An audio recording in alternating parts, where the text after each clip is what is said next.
Hey, everybody, and welcome to your 2021 vision. My name is Marcus Murphy. I'm the CEO of a company called The 5%.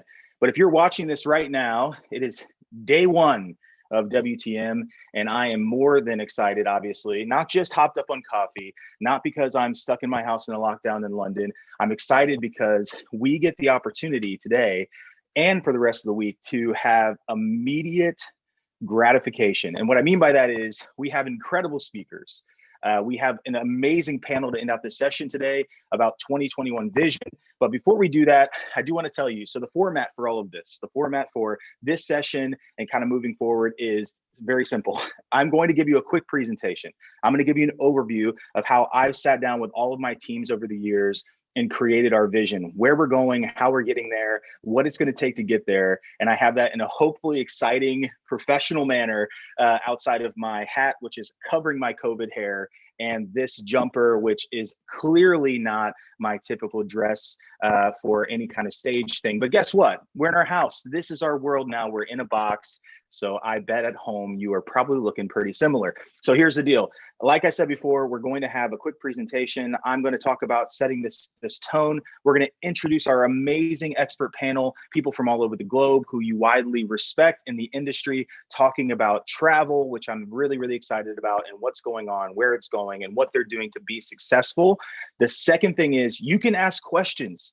We are going to have opportunities throughout the expert panel and also throughout my presentation. If you can save those questions, we are going to have a dedicated time at the very end of our presentation to ask those questions to our experts, to myself, etc. And then we're going to wrap it up. We've got exactly 59 minutes together, 59 more minutes together to be able to have this amazing conversation, because that's exactly what it is. Yes, you're going to hear me talk. Yes, I'm going to hit the share screen and show you a quick presentation, and you're going to hear my voice, and you're going to hear the voice of three other amazing experts, like I said before, but this is a conversation. You're going to hear us talking about what's going on, what's been working, and where we're going. And all of those are incredibly important. So without further ado, let me just go ahead and share my screen here, as we've all been probably pretty conditioned now through Zoom and through other things to make sure that we're looking at our camera. Now, here's the deal. You probably are like me on so many of these calls, just getting vertigo and probably falling all over the place after their calls are done.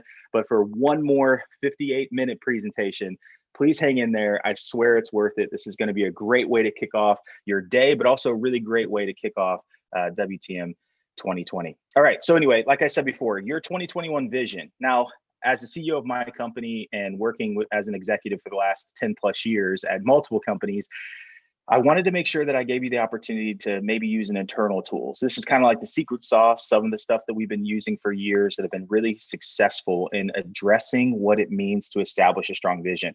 So first, a little bit about me. I'm Marcus. Beside all the title of CEO, co-founder, I'm on the advisory board at LinkedIn. I cut hair to pay for university. The reason why I put that in there is because I didn't know how to cut hair, and I needed to pay for 2 semesters of uni. So I just put a barber chair in my my dorm room, which was basically a jail cell. And I had people come in and I would cut their hair. And so people were walking all over London and abroad with terrible haircuts, but hey, I paid for school. The spirit there is that I'm sure there are other people out there on this call listening to our session that are just about getting it done and figuring it out. And that's what we're going to do today. It felt appropriate to share that with you. I'm also a husband and father. This is my wife, Gina, my 2 little girls, Florence and Pearl, who are about to turn 5 and 3, and they're amazing. But besides that, we don't have time because we have to get into the vision. We have to get into it. So I'll start with a quick story. Now, when I was at university, like I mentioned before, I had a little dorm room, and it's crazy because I split my time between the UK and the States. I both went to London Metropolitan University, for anybody out there that went there. Woo! And then I also went to a school in the States. And one time when I was at school in the States, I looked out my window of my dormitory, and I remember there being a hole in the ground. I remember there being a hole in the ground, which was a construction site, not just a hole in the ground for no reason, but there was a construction site there. And for months and months and months, I just saw this hole. There was never a building there. It was just a hole, months and months. And it didn't look like anything was getting done. There were always people moving in and around the hole, but there was never any progress. And so I leave for a break and I come back, and it's the middle of the night when I get back to the university, and I get into my room and I pass out, fall asleep.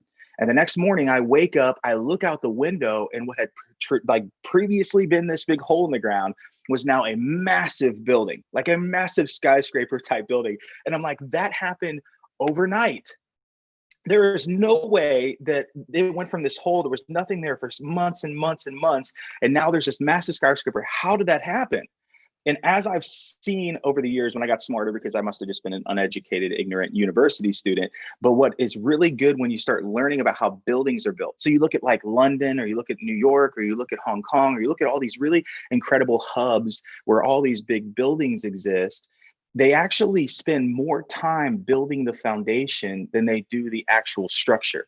And when I realized that, it was such a perfect way to look at kind of what we're doing right now, and kind of what the call to action is in this moment in 2020, which has been a hell of a year, by the way. And not to get political, but everybody in the States is probably pretty excited right now, myself included, that we have a normal human in office. Here's the deal, okay? Don't let that distract you. This is why it's important. When you build a skyscraper, you have to build down as far as you want to build up. Now, look, if you built really quickly above the surface and you didn't have a really strong foundation, that whole entire building has the opportunity to fall over. It could be terrible. It's really bad, right?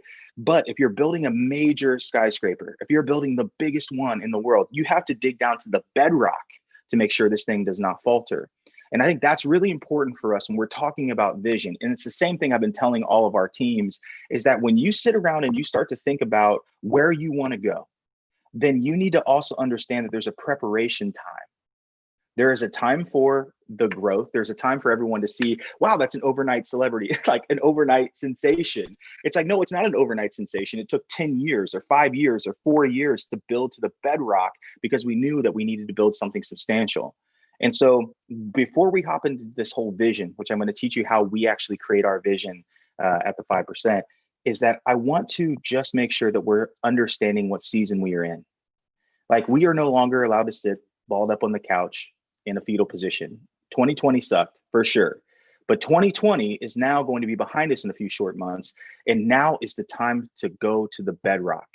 Now is the time, if we want to build something substantial, or we want to rebound to something substantial, or we want to create a new normal, we need to pause and we need to dig down deep and we need to plan.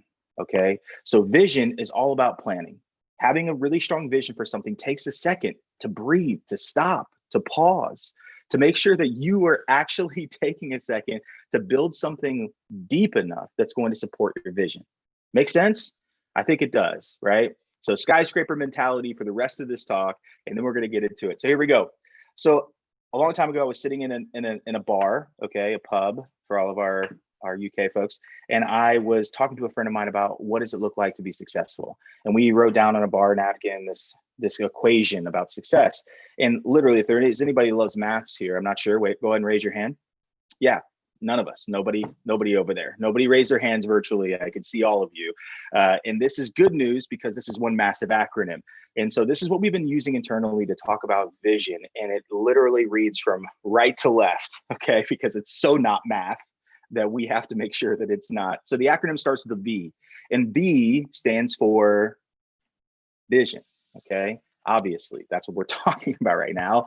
If you got that at home, congratulations, you're paying attention. Vision is tricky though. Like I said before, if you have to create a really big vision, you need to have a really big foundation, but there's more to it than that. The best people that create visions also create such a concrete vision, not just something that you think is aspirational, but it's so crystal clear to you that you actually will turn down great opportunities because they are not the right one. And let me say that again, the best measurement of a vision is that you actually turn down not just any opportunity, but you turn down great ones. I've literally seen the most successful people in my world, my mentors, people that have gone on, things that I've had to personally do, where people will lay out these amazing realities for you, money, just the security that you're gonna feel, all of those things. But unless you actually know where you're going, it's really easy to take that opportunity, even though it's not the right one, and 2 years down the road, be like, holy crap, how did I get here? Well, it's because you didn't know where you were going and you let everybody else kind of dictate that. But the strongest people, the reason why your vision's so important, it's the place we have to start, is that it has to be so concrete. It has to be so materialized that you can honestly turn down things and shut out the noise in order to pursue it. And it's really funny because a lot of times I keep hearing all these influencers in this space, not just the travel industry space, but just in space in general. All these people are coming through the woodwork to tell you their solution. They're trying to tell you all these really wonderful things that their life looks like it's unimpeded by all the things that are going on in the world. Well, it's tough because most of those people, like, just think about vision as like a bus. If you were trying to get people to get on a bus because you were trying to go somewhere and you got them excited and they're ready and everybody's getting on the bus, and then you get on the bus because you got them on the bus, and you turn around to everybody on the bus and you say, great, I'm so happy you're on my bus. One quick question: how do we get there? Everybody's going to get off your bus, okay? You as the person not only have to be excited about the mission, but you now have to know how to get there, which takes us to our next piece of this equation. PBC. It's always overlooked. It's 100% a psychological word, but I will tell you this, no one's ever guessed it. So I'll give you a second. PBC, no, it's not peanut butter chocolate, okay? It's none of those things. It's very much, I'll give you the first word, positive, okay? That's the first letter, first word of the PBC. Anybody else have any guesses? Anybody else kind of jumping in, throwing in some things in chat? People are asking questions. It actually stands for positive behavioral change. Positive behavioral change, AKA the really hard stuff, okay? The really, really, really difficult stuff. That is what positive behavioral change is. And it's a great measurement of how serious you are about your vision, because if your vision is materialized, if it's amazing, if you're turning down great opportunities left and right because they're not the right one, because you know where you're going, the next measurement of being able to obtain a vision is doing the really hard things. Doing the really hard things. Has anybody here like an ultra athlete or an iron person? Anybody know them at all? Yeah, they're crazy. You're a lunatic. You're insane, right? But they also make me realize that positive behavioral change is attainable. Because if you've ever talked to a ultra marathon person or an iron person, they will run barefoot through a wall to get what they want, because the vision of what they want is so clear. So if your vision isn't clear enough, you will not do the hard things. The people on your team will not be doing the hard things to get where you're trying to go. It is a telltale sign that the vision either isn't strong enough or people aren't bought into it. And that's a really important pause for you to be able to figure out what's going on with the vision. But you will start to see that people are willing to change. They're willing to get up at 5 o'clock in the morning when they understand that the clarity that they have, the direction that they have, the excitement that they have, right? And then here's the other part. It was said in this really famous quote sometime that the 5 closest people in your life are a direct reflection of who you are as an individual. Now, some of us are like, oh crap. And you need to get rid of her, okay? Out of your circle, girlfriend. She is not helping you get anywhere, all right? We all know who that person is. But imagine if we took that seriously for a second. The 5 closest people in your life are a reflection of who you are as an individual, meaning that if those people are not about where you're going, then they're going to take you away. If they don't believe that you can obtain it, what happens when the really hard thing is actually getting rid of some of those people that are in your life? What happens if it's a family member? What happens if those people are not helping you get one step closer to where you're trying to go, but in turn are actually taking you one step further away? That's something to pay attention to. But a great measurement of whether our vision is crystal clear, whether we're excited enough about it, is whether we're able to make positive behavioral changes. Okay, let's keep going. G. I bet we can all guess what G is, okay? We're terrible at this, by the way, but if you've guessed it, it's 100% right. It's goals, all right? We are the worst goal setters on the planet because we get we get confused, because what we're actually doing is we're making proclamations. We're not setting goals. Goals take basic levels of commitment that proclamation doesn't have. No one is looking for your proclamation in 2021. Look, people aren't tweeting about the person that's going to the top of Mount Everest. They're tweeting about the person who's at base camp 1, okay? Goals are so important. We're terrible at it though. We set one a year. Anybody want to guess what that's called? Yeah, it's a New Year's resolution. That's exactly right. Do you know when gym memberships go up? Yeah, it's January, like mid-January. Do you know when they dissipate? the end of February. Okay. It's like every year I tell my wife, I'm like, you know what? I'm going to lose some lbs, some stone. I'm going to, you know, watch what I eat and everything else. And then for some reason, someone maliciously puts chocolate cake in front of me and it's out the window, because that was a proclamation. I put nothing in place in my life. I did not create any kind of infrastructure to actually obtain that. And so I also realized that my wife is a professional photographer and has Photoshop. So I'm like, whatever, right? Anyway, goals are important, and this is how we've been doing them internally for a long time. If you don't want to do a proclamation for 2021, you set things that are measurable, okay? You tell people that I'm going to Mount Everest, but here's the deal. I'm doing all this preparation. I'm going to the framework. I know exactly where I'm going. My vision is crystal clear. Here are the hard things I'm going to do. I have to get up every day at this time. I have to do this next thing. I have to hire these people. I have to fire these people.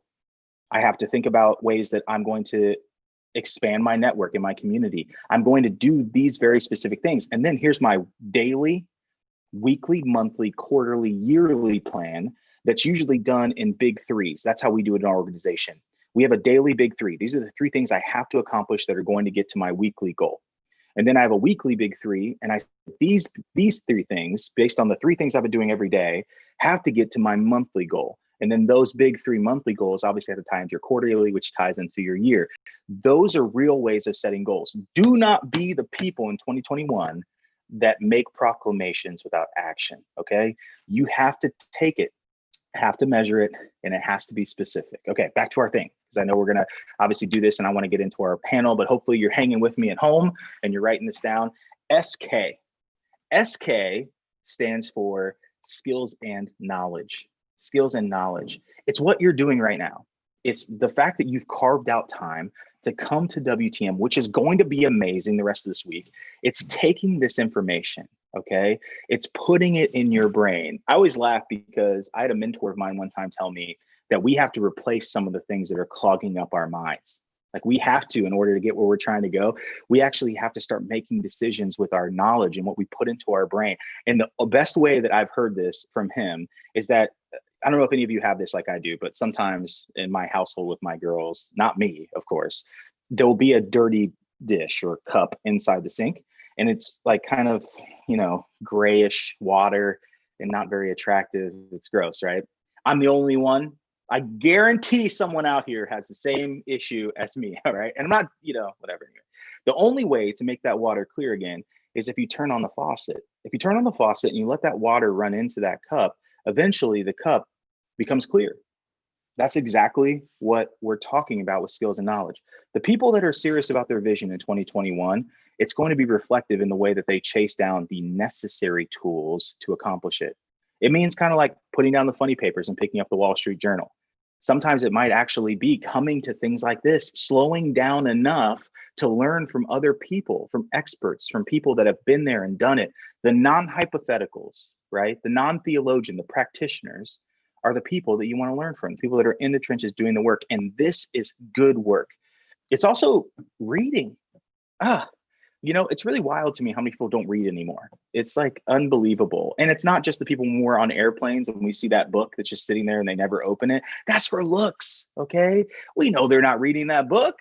That's just because that happens to be there and they're the ones who are 100% on that front, okay? A facade of learning is not learning. We need to be very serious about where we're going, and the measurement of skills and knowledge is what we're putting into our minds to get us there. It's turning down different opportunities. It's not picking up that book, but picking up the right book because it's helping you get where you're trying to go. It's getting your teams on the same page around information, making sure that you are spearheading it as the leader and passing that down, being the tip of the spear, passing it all the way down so that generational leadership can happen. That's really, really important. And finally, to complete our entire vision equation is a multiplier. And as you see, there is an A over here, and it actually goes into the rest of the equation, which is not a math problem, which I've told you before. But in this case, it sounds like a multiplier. So if you're at home and you're thinking about what the A is actually action, not attitude, not any other A. It is action. It is action. The most successful people in 2021 are going to be people who have a great vision. They're going to make really hard changes in their lives to obtain the vision because it's so crystal clear and amazing. They're going to set goals. Like one of the things I do with goals, I actually have I don't know what they call them universally, but I have Sharpie markers that you write on a whiteboard with, and I write on our mirrors upstairs. My wife hates it, like hates it. I'm so obnoxious, but I write those goals down because I have to see them every single day. And if I could get just one thing through your mind, is that goals are something that has to be seen, visualized, a Post-it note, something has to be seen every single day and reinforced with those measurable pieces that I talked about before. And then skills and knowledge. You're doing it right now. You're doing it right now. Congratulations, but it's not enough. You have to take the initiative to be able to do the things that are going to actually feed where you're trying to go. And here's the deal. None of that matters because you can have a great vision. You can make that proclamation. You can, wake up at 5 o'clock in the morning. You can write all over your mirrors, and you can go to Harvard or Cambridge or Oxford or any of those places, right? Because skills and knowledge is actually not the thing. It's not the X factor, because I know a lot of really well-educated, unsuccessful people. I know you do too. So it has to be about the action. It has to be about people that are doing all the things I just talked about, but the people that are actually aggressively going after it and deciding to put one foot in front of the other. Look, like, we're not asking you to take a leap. Like, no one's asking you to jump out of the airplane. We're just asking you to take a step. And the step is to slow down long enough to go through and really crystallize that vision and be prepared for the rest of it. And a lot of you right now, the only actionable thing that you can do right now is right after this presentation is to stop, carve out an hour to 2 hours, maybe a day, and figure out what that vision is. What's the vision that people are going to follow you? What's the vision that you're going to get excited about every day because it's going to be measured by your actions? And what is that vision that's so crystal clear that it's going to test and be something that lets you slow down long enough to build a foundation because you're building a skyscraper? That's it. That's 2021. That's the vision. And now what we're going to do, which is really interesting, is I wanted to give you something to connect with people. So I don't know if people have ever heard of this. It's called a QR code. Just kidding. 1999. Everyone knows it. But if you actually pull out your phone right now, I want to stay in touch. This is my personal invitation to you. I am happy 1,000% to hear what you want to do. I want to hear the proclamation. I want to hear the vision. I want to know how you're getting there. I want you to send me a message on there. So if you pull out your phone, you hit your camera button, you take a picture of that, that's going to take you right to my LinkedIn page, and we're going to connect, and that's how we're going to get connected. But here's the deal. If you want to figure out how to do that, because all of you are smart and you want to start connecting and building your network, you can actually go to your LinkedIn app right now, go to the top search bar. There's that little QR code right there. That little QR code is going to be where you find your QR code as well. And then you can share it, send it out in an email, put it in the chat here, let other people take pictures of it, get connected with other human beings, because that's going to be how your vision actually gets attained. In fact, a vision that you can do by yourself is pretty small. Big visions, big skyscrapers, take a lot of people to accomplish. I gotta remember that. It's pretty good, right? All right, cool. All right, so here's the deal. We are going to transition, and let me set this up for you. First of all, I hope you like that. I know they're recording it. Please check it out later. That's going to be so cool for you to step back. I want to hear what your vision is. Please share that with me. But now we're going to transition into an amazing panel discussion. And every single one of these experts has been handpicked because they are not theologians. They're not hypothetical. They're in the trenches doing the work. And the way we're going to set it up is I want you to learn a little bit about them, because I think most people who introduce others by reading off a sheet is very whack, whack being the colonial term for bad. But I'll tell you that I really want you to get to know who they are, and I want you to follow them, I want you to stay in touch with them. I want them to talk about what's currently working in their business, how they're currently surviving in this kind of COVID environment, this pandemic and racial unrest and being disconnected all over the world. How are they still surviving? What are they doing? And then finally, I want to talk about the silver lining.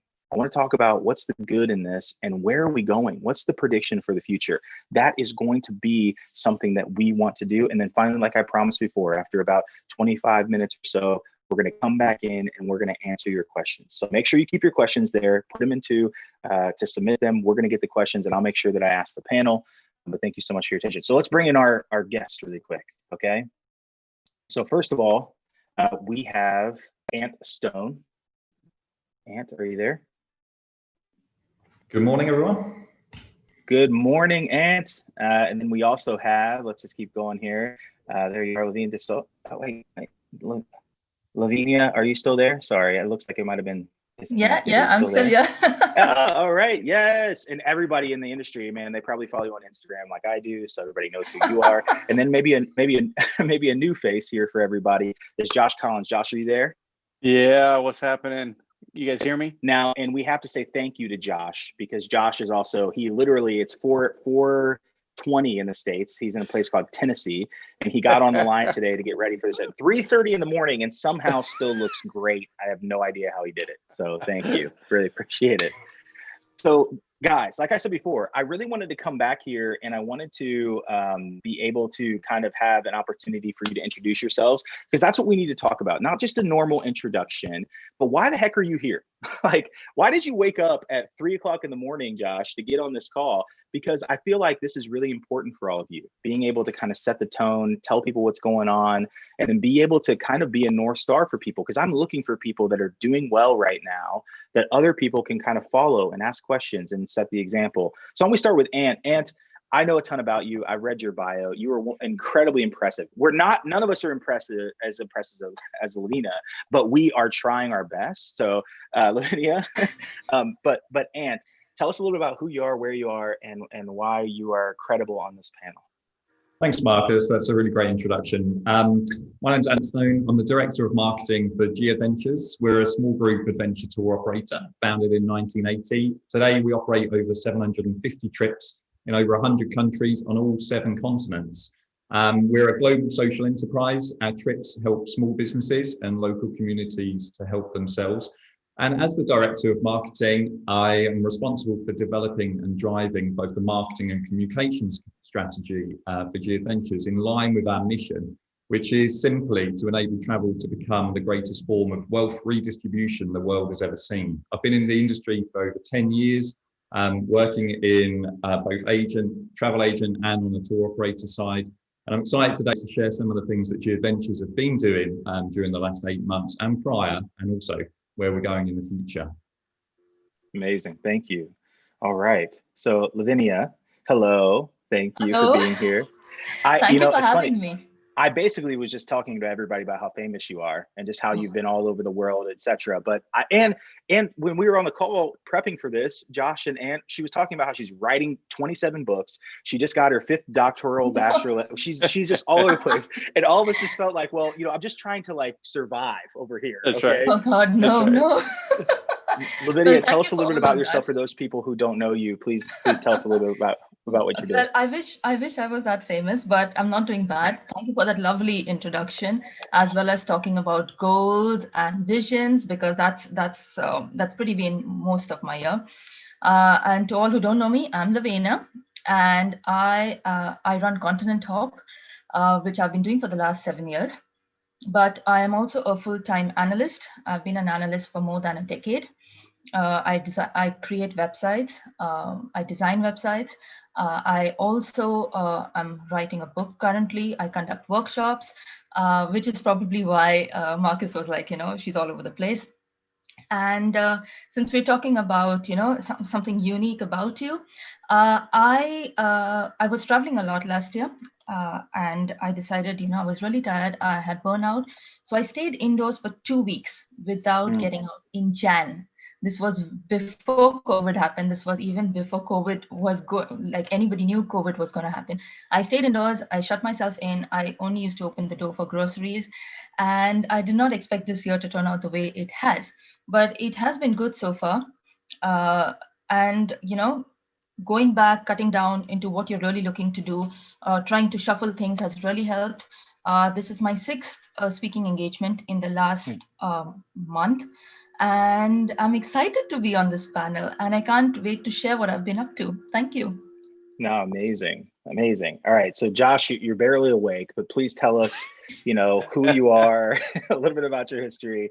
And obviously we've known each other for a while. So just thank you so much for being here. Yeah, it's a gift to be invited, Marcus. It really is good to see Ant and Lavinia as well again this morning. For me, and for all of those tuning in, great to be here. What a gift to be here and be talking about one of the greatest things possible on the planet, travel, right? I mean, give me a break. What a gift it is just to sit here and again, dream in 21 about going back to all the places we love and love to experience and the transformational potential that they have, right? So a little bit about me. I have long experience in the travel industry. Prior to formerly being on the DMO destination side, I traveled all around the world numerous times in the music and live entertainment business. Many of the artists I've worked with and toured with and designed, produced shows with, but then went to the destination side, small destination south of Nashville, Tennessee, and really helped them grow and build the brand there and impact the local community, obviously the visitor economy there. And then spent some time on the agency side. And then it's really exciting, actually, because I'm just now joining a new incredible opportunity called Entrada Insights, the world's first destination intelligence platform, and which is really, really cool because when you think about COVID in 2020, what a rough year this has been. It's really fascinating. Less than 20% of destination marketers are confident they know that they're messaging the right people at the right time on the right messages. Most destination marketers are sitting here in the blind going, we're not sure what we're doing is working at all. So I'm really excited about where we're headed in 21. That's awesome. And what a great segue, because we need to talk about what is working. Okay. And I really appreciate everybody's introduction. And it's funny because if you're watching this right now, there are people here with a wealth of years of experience within this industry. But what I really want to know, and maybe we'll start with Lavinia, is what are some of the things you're seeing? Because right now, I think everybody who's watching this has taken a toll. The numbers do not lie. 80% of the industry is down. I mean, completely. And every time that there's a new lockdown or some new political thing that's coming up, I mean, we're restricted. We're not able to travel. We're not able to do a lot of the things that we once so easily did. And so I would love to know how you're maintaining. I mean, obviously, Deliveroo or, Uber Eats or something like that is totally this great revolutionary thing. But if we're not them, how are you maintaining? How are you surviving? Let's start there. I think one of the biggest things that a lot of influencers, bloggers, or whatever it is, realize that, or rather need to realize, is that travel doesn't exist by itself. It's a huge ecosystem. So when we're talking of travel, we're not just talking of travel, we're talking of food, we're talking of people, shopping, culture. And that is one of the biggest things that people had to, step back and realize. When COVID hit, in March, there were a lot of bloggers, creators, people traveling all around. They did not want to accept that it was such a big thing. A pandemic, not happening. We'll just stay back somewhere and, let it pass. But that is not what happened. People had goals, people had plans. I, for one, had created goals at the start of the year. They're all sat there gathering dust somewhere, and it just didn't happen. So yes, like based on what I've been seeing, and not just myself, like I believe the content creator industry is also an ecosystem, and we don't survive by being silos.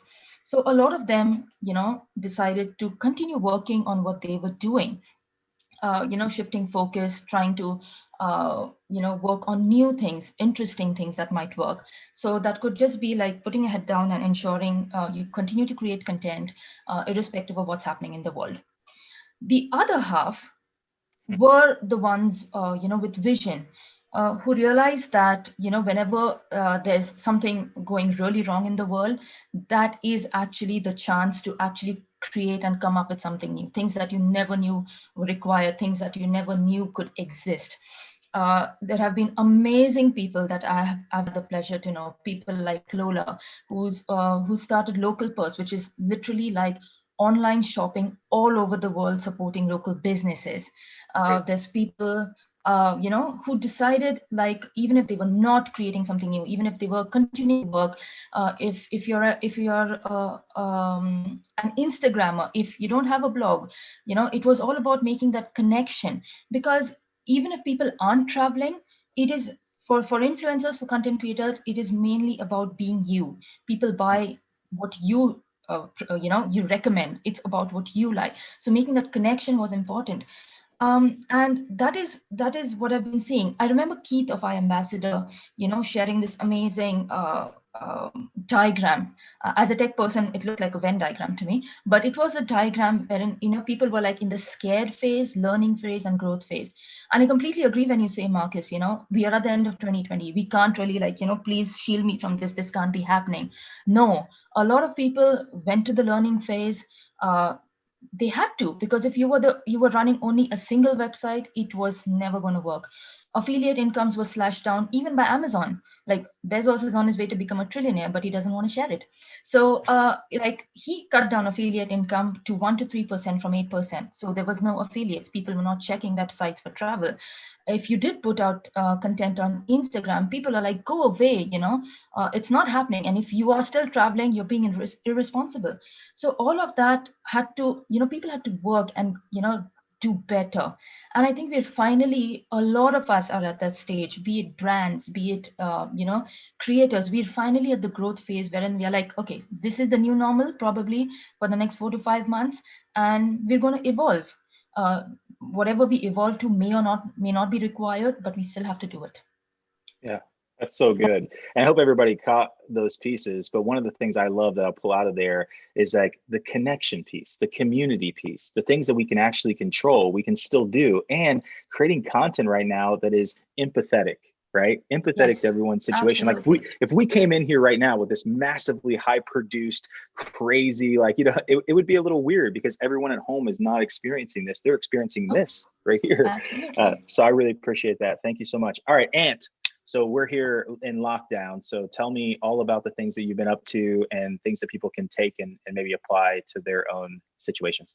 Yeah, thanks. And I'll build off a little bit off what Lavinia was saying there about connectivity, and the tissue is so important. And I think if we're looking internally, I think one of the things that we did around about mid-March, I remember sitting in the corner office and the realization of what the pandemic was going to mean for this travel industry, where for sure we've adapted very, very quickly. I think our access and culture here at G to have a look at some of the data and ensure we've got that coming through, and then also coming out the back of it, making sure that we've got the insights coming in from research.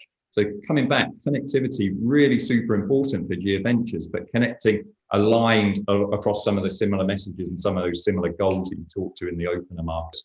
Because really, as we're going through, the data for sure in any travel industry company this year is going to be telling you one thing, but that research, talking to your customers, talking to your staff, whether it's through formal surveys or research, or actually just getting into your boombox, as we call it, or our contact center, and actually listening and talking to our customers directly, one of the most critical points. And actually, looking back over the last 8 months for G Adventures, I think that has been the most critical change that we made really early, is to trust in the data. We're a very data-rich company at the best of times, but also to make sure that we've got data flowing throughout our business, so there's full transparency for every level of our staff, but also with the people that we work with. And looking back, that's what's enabled us to pivot very, very fast into some of our product redevelopment as well. So our data was telling us that sales were obviously on a decline as people were either suspending their trips or moving them elsewhere. But what our research was saying was that they still wanted to travel. And the most important thing to them was confidence to book, confidence to travel, and flexibility if they're not able to do that latter point. So that enabled us to develop policies such as our book with confidence, which enables much better financial protection for our customers, travel with confidence, which touches on some of our health and safety protocols, and then build off that to develop that into some really fantastic products, some of the fastest, hardest, most innovative products I've seen developed in the industry over my time. That includes our Travel Confidence Plus collection, our Book Your Bubble, which is private groups, which is clearly a sector that we want to be targeting. And then more recently, having a look out of the UK and Ireland markets, that actually short-haul travel into Europe specifically is going to be something that the growth we're going to see there is something that we wouldn't have expected in any normal year.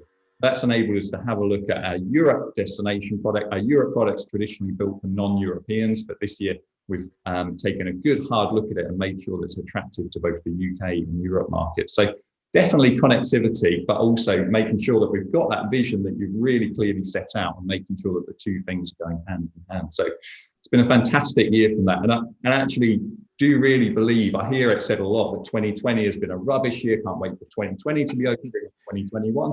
There's not going to be a magic bell at midnight on the 31st of December. We're not going into this epiphany, the utopia of 2021.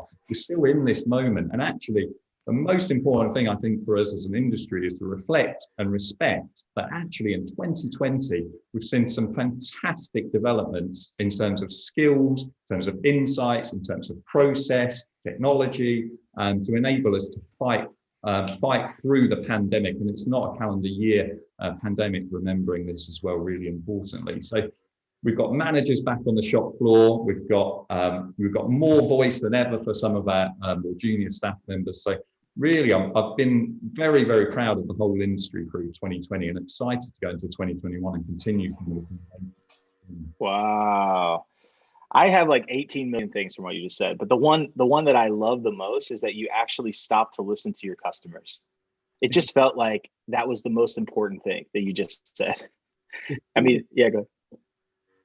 Yeah, it's really critically important. And we're a 30-year-old business this year, and that's a reflection of the moment in time where our founder, Bruce Poon-Tip, met with a local community in South America and realized the power that travel can bring into this industry. And then quickly from there, the real magic bullet for G Adventures was then to realize the customer, then what customer can we book onto some of these trips, and then layer and layer and layer in customer insight and demand. And I think that's been a really key point for us this year. Man, so great. So encouraging to hear that. And I love that you took the data and took the actual insight and then actually pivoted and made the decisions that you did, because obviously it has impacted positively. All right. So Josh, now I know that you've actually also been moving. There's a whole new platform now. Like there's a ton of stuff that you guys are doing. So I know we've already heard obviously what the rest of the panel has talked about. What other things are you doing that outside of connectivity, maybe some listening to your customers, that's working for you? Yeah, Lavina, I love that you mentioned, I wrote that down too, because if there's a love language out there that I completely move toward, it's human connection. It flows through everything that I do. So I'm really glad that came up, because it's critical. But, you know, when back in March, it was really obvious to me, we were about to go through something, and the risk of disconnection was really, really evident to me. So I partnered with a friend at Connect Travel, which is a really great organization here stateside. And we started doing weekly webinars. So I've done these weekly sessions with, several hundred DMOs, marketers, travel, marketers, et cetera, in the States, over 5,000 of them over the course of the last 6 months, really every single week, right? Really trying to stay as close as possible, as connected as possible. Obviously, we're missing our in-person events, whether that's, Marcus, to your point, bringing up skills and education. It's a huge education gap in our industry, and what we need to do and where we're heading, right? So that became such a great opportunity, really. And so, and I love your perspective too. I've been saying this as well. Like I completely believe in the abundance that 2020 has given us, even though it's felt really hard, because it's really focused us and had our industry looking at things that, for me as somebody would come with my background, I've gone, why haven't we always been creating better feedback loops with our locals? Why haven't we always been paying attention to resident sentiment? Why haven't we always been thinking a little bit more holistically about vibrancy in our destinations and our visitor economies? You know what I mean? Things like that, right? But so it's been really, really good from that standpoint. I totally echo what Ant's positivity there as well. And I welcome that for next year as well. I think, the last thing is that we've been doing and just really seeing is, it's never been more important to understand and learn what we need to measure, because we've had the longest decade growth on record. The industry as a whole has been patting themselves on the back. We've all been doing this, like, yeah, we did good, year-over-year growth, fantastic, right? Yay, more visitors, better economic impact, yay, all this. And yet it's like, it takes a really strong, to your point about vision, it takes a really, really emotionally intelligent leader to go, yeah, I know things are good. There's still some things we need to work on here that probably aren't that good. Maybe, that are hiding or whatever that we need to pay attention to. Yeah, we're ignoring our locals. We're ignoring resident sentiment, or we're ignoring this, that, whatever, right? So, learning and pushing forward in that way is something that I think still is a huge opportunity for us as we're moving forward. Gosh, that's so good. It's like, if we just stop this whole thing right here, we're just done. But I can't. I promised everybody, just kind of to Josh's statement, is that there is kind of a silver lining. So we just talked about this. Now, no one wants to hear this. Everyone wants to hear doom and gloom and lack of hope, right? Everyone wants to hear that. But what I hope everyone's hearing at home is that people are surviving. They're pivoting, they're listening, they're connecting, and they're asking really hard questions of the industry and of themselves, it sounds like. And so I want to know, and this is the last question, we'll end on this so that we can get some questions answered here in the next few minutes. But Lavinia, can you help us understand what is good out of this situation? And just quickly, where do you think we're going? What is 2021, 2022, 3, 4, like, what is going to be the new normal in this industry? Can you give us some of your insights, maybe from where you're sitting? I think the best thing that's happened, and I completely agree with Ant, is that, it was like someone bigger than yourself telling you, go stand in the corner and think what you've done wrong. Like, you have to, no, there is no way out. You stay in the corner and think what you did wrong. And I think that has been one of the biggest things to come out of this, like stepping back, thinking, what can be done better, and if there's, different ways to do it. A few things that I wanted to throw out there in terms of stats. WHO and the UK government worked with influencers and content creators to put out the message. TikTok, which people, were like, whoa, not our cup of tea, actually is working. It may be fun for some and it may be terrible for some. I'm still not on it, but people are actually making use of that. Governments are making use of that to actually spread info to students. I live in Leeds, and trust me, the students here are like, okay, if college is not working, we are going to party. So to get message out to them, people are using it, governments are using it. There's a new term, I don't know if you've heard of it, plantfluencers. Apparently plantfluencers are going to tell you how to grow your plants, how to love them, and how they can love you in turn.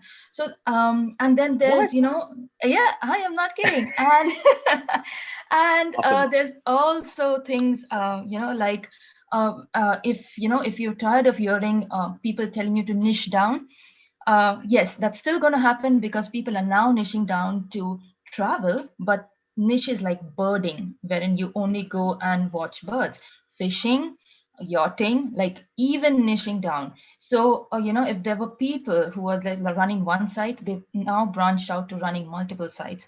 And if you're talking of a strategy to go into the next year, I think we need to accept that this is going to be the new normal, at least for the next 5 or 6 months. And what are we going to do about it if this is what we depend on for income?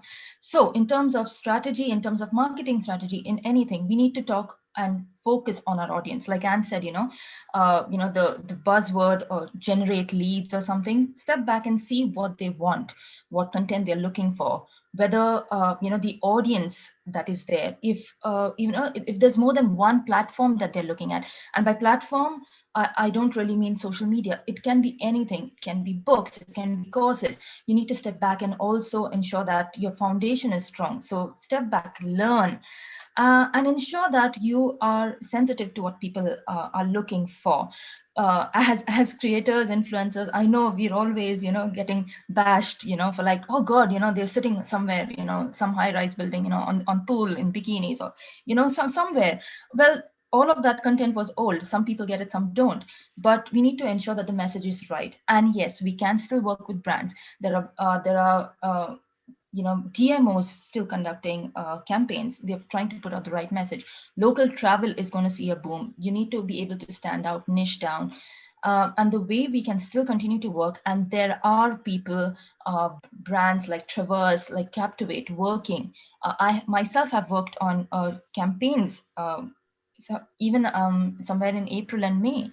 Reusing content is going to be a really great thing.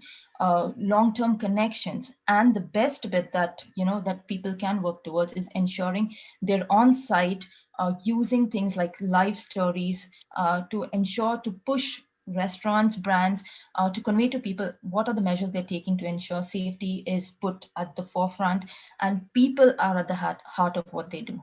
So You know, Wow. this is how brands and influencers, creators can work together. And I hope, that there are some points that everybody takes off from what I just put out. It's amazing. I personally am going to become a plant influencer myself. That's what I took away. So make sure that, I name all my plants in here. No, I think you're right. I think that there is a huge opportunity to recycle really great content. Like, content is something that I think people will need to triple down on every platform, and be able to make sure that it's relevant and practical to the actual avatar you're trying to reach, which tends to be, in this situation, a local market. I see, I'm in Barnes in London, and I see a lot of people who are actually just exploring Barnes, who live here, who have probably gone into the city and everywhere else. And now they're actually spending more time in their city, in their village, and seeing what the village has to offer, which is really great. But that's a really cool thing to, I think, is maybe overlooked. Okay, Ant. So let's go to you. Same question, silver lining and predictions. Yeah, I think silver lining, obviously we can talk commercial, but I think really the silver lining through where we've been is actually the consumer that we're getting back, which is happening right now due to the demand coming back into the market, is a much more educated, much more empathetic customer. And that's on two sides. On an industry side, they know their rights, and that's only ever going to be a good thing for keeping our industry on the straight. And also on the other side, we're a very purpose-led company at G-Adventures. As I said in the outset, with our mission, and we're also getting back a really fantastically educated consumer who actually over the last 8 months, as testament to this, G have raised over $130,000 for our tour guide community, and also some of the local communities that we support for our non-profit partner Planetera. And that's due to some of the awareness and education programs that we and the industry are putting out there to make sure that people are respecting the power of travel and what that can mean on the planet. And in terms of where we're going, I think where I want to leave you with on that, we have a really clear vision. We've had a really clear vision, and we're in line with that. And we're not forgetting that. We're not forgetting that we were already on a fantastic trajectory. And while COVID is definitely making us reevaluate some of the processes that we've put in place, we're still very, very confident in terms of where we're going for it. We've got clear business goals. Internally, it would be very easy for us to be focused on the financial side of things, because clearly it's the finance department that are probably making the most loud internal noise. But actually, being really important as from a marketing perspective is also to ensure we've got really clear marketing-centric goals in place that aren't blurred with some of the sales, product, operations, financial objectives as well. That's going to be really key for G-Adventures, and I'm sure many of you listening in today, to ensure that we've got clear goals. As you said at the beginning, Marcus, we all do it slightly differently, but ensuring we've got clear department, vertical specific goals as we go through. Health and safety, yeah, for sure at the forefront, but we're being very careful, again, as an individual company and as an industry, to ensure that health and safety is table stakes. That isn't something that we consider to be a commercial advantage. Going back to consumers knowing exactly what product or company they want to book, that is, for me, that is a given now. And we need to move over and above that, ensure that the actual product that we're selling in continues to be the best, and the purpose behind that product is continue to have such a fantastic positive impact on the planet that we serve. Wow. Man, okay. So look, I wish we had like another hour and a half talk, and we only have 8 minutes left, and there's a few questions that have come in. So Josh, no pressure, but tell us everything fast. I'm just kidding. You do your part. Super fast. So here's what's fascinating is, if you're familiar with the American film, It's a Wonderful Life, the travel industry is kind of going through its George Bailey moment, right? I mean, if you're familiar with that, you kind of go, because the world is kind of seeing what life is like without us. Right. And that's a really, really good thing. That is producing a massive opportunity for 21. Right. So when you think about vision for 21, whether you're on the destination side, supplier side, whichever side you find yourself on right now, first of all, realize this, that there is it is a massive opportunity to realize what you're actually selling. Right. Because for a really long time, destinations have been about, hey, we got places to eat, places to sleep, we got great things to do, and you can do it with those that you love. Okay, great. How is that any different than any other place in the world, right? Every place does that, okay?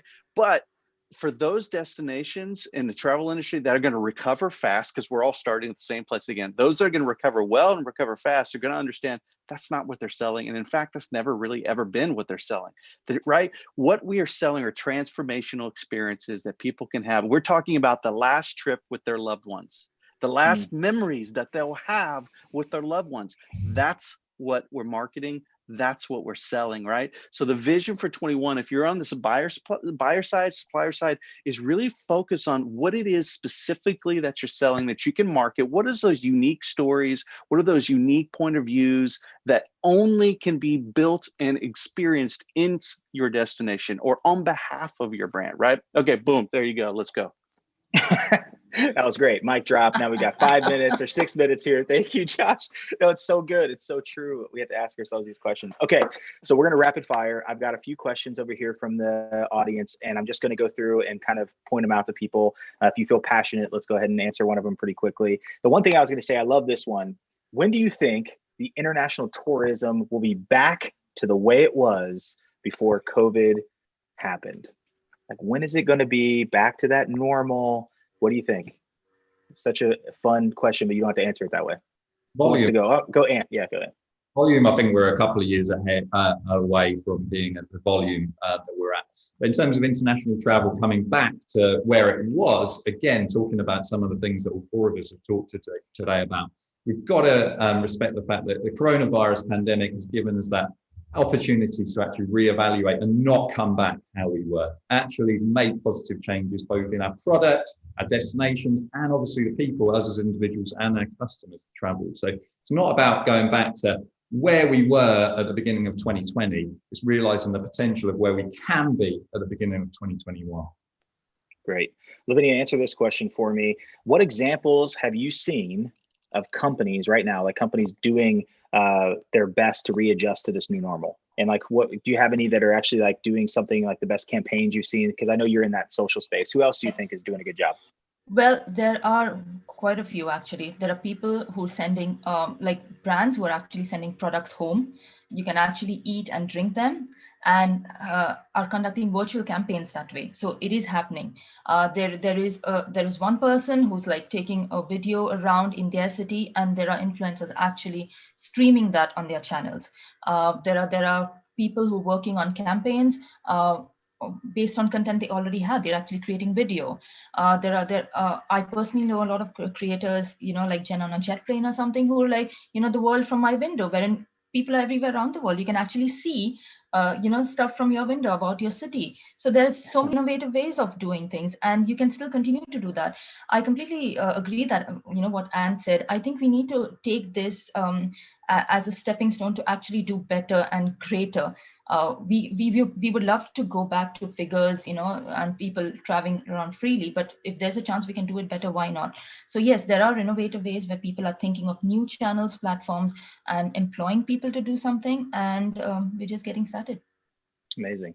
All right, Josh, last question from our group. And by the way, if you've asked a question on here and we haven't gotten to it, I'm going to put up everyone's contact information here in a second. Feel free to reach out to them personally and ask them to keep the conversation going. So last question for you. You talked about personalization earlier. What techniques do you recommend for personalized marketing?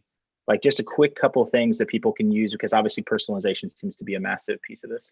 It's huge opportunity. I know several great vendors too that are great applications and platforms to use for this, but think very simplistically. Like you're walking down the street, you see somebody and you say hi. What is that experience like, right? Design that same experience in a virtual world. So if you are, if you're gifted with the honor of knowing somebody's first name, your form, you collect the name, great. Look for opportunities to use the name, right? Be friendly, have empathy, connect, design your content to connect with empathy. Could be things in a subject line, preview text, right? Certainly openings, closings, right? Things like that. Think also about, do you see when people visit your website, and if you have already garnered their permission, right? Permission-based marketing, do you send them an email? Do you trigger something to them, right? Retail does this really, really great. Travel, not so much. We got a long ways to go there, but retail kills this, right? How many of you go to a website, your favorite retail brand, and if you're already on the list, like Target, It's me and my wife, it's Target in the States, right? We visit Target's website. You know, we get an email from Target within like 30 seconds, right? They know that. They're on that stuff, right? Things like that. Dynamic content as a whole, personalization and dynamic content as a whole, it's huge, huge opportunities. If you can identify where your visitors are coming from to your website specifically, welcome them. Hey, great to see you from Franklin, Tennessee. Or, hey, we make a great visit all the way from Franklin. It's things like that. There's really tons of opportunity there.